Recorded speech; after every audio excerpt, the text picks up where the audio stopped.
Hi, my name is Marissa Gowrie. I'm the National Ozone Officer attached to the National Ozone Unit in the Environmental Policy and Planning Division of the Ministry of Planning and Development. The National Ozone Unit basically is in charge of implementing the phase-out of the ozone-depleting gases, which are bad gases that destroy the ozone layer, which is a very thin layer that surrounds the Earth, and it has a very important function that it filters the UV rays coming out from the sun. If the ozone layer didn't exist and these rays were allowed to come down unfiltered, it can cause things like skin cancer, eye cataracts, weaken our immune systems, etc. So it can have a lot of health effects to citizens and life on Earth. The National Ozone Unit is in charge of implementing the phase-out program of these bad ozone-depleting gases in Trinidad and Tobago, and actually all the countries in the world have National Ozone Units and do the same thing, so it's a global effort that we are part of. One of the things that we really focus on is phasing out these refrigerant gases, which is one of the bad gases that deplete the ozone layer. And we're talking here about hydrochlorofluorocarbons, a refrigerant that you find in air conditioning units and domestic refrigeration. And when you think about air conditioning, it's really more than just the air conditioning you have in your home. It's various sectors that affect the economy, such as tourism, when you think about our hotels, etc., that are all air conditioned, the food industry, in order to transport food or sell food, it has to be refrigerated.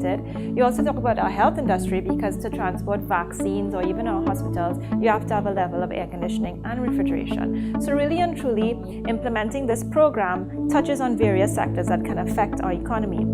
So some of the things that the Ozone Unit does, we do a lot of training for technicians to make sure that they know when they are manipulating the equipment and servicing, they don't vent the gas, because the gas itself is not bad if it's contained in the unit. It's really when it's let out of the unit in the atmosphere that could come into contact with the ozone layer and cause this ozone hole. Apart from training, we also do a lot of provision of equipment for technicians throughout the country, like recovery units. So when they are doing servicing, they would take the gas out of the equipment, do their servicing, and put the gas back. Again, no venting. We do a lot of public education and awareness, and one of the things that we are working very hard on right now with other agencies and stakeholders is to develop a professional certification for technicians within the air conditioning and refrigeration sector, so that they can be better informed and aware, and that you, the public, will know if your technician is really trained to do the right thing.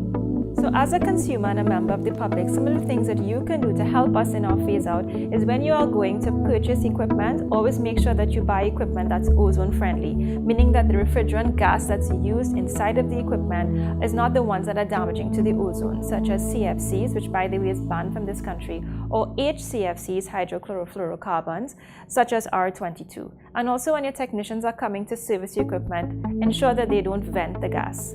One of the other things that is important to know as a member of the public is to protect yourself from the UV rays of the sun, and you can do this by using sunblock or protecting your skin by covering yourself using an umbrella or eyeglasses. As the National Ozone Officer for Trinidad and Tobago, I encourage you to go wild to save the ozone layer, so that for our future generations we'll have this wonderful layer to protect us from the UV rays from the sun.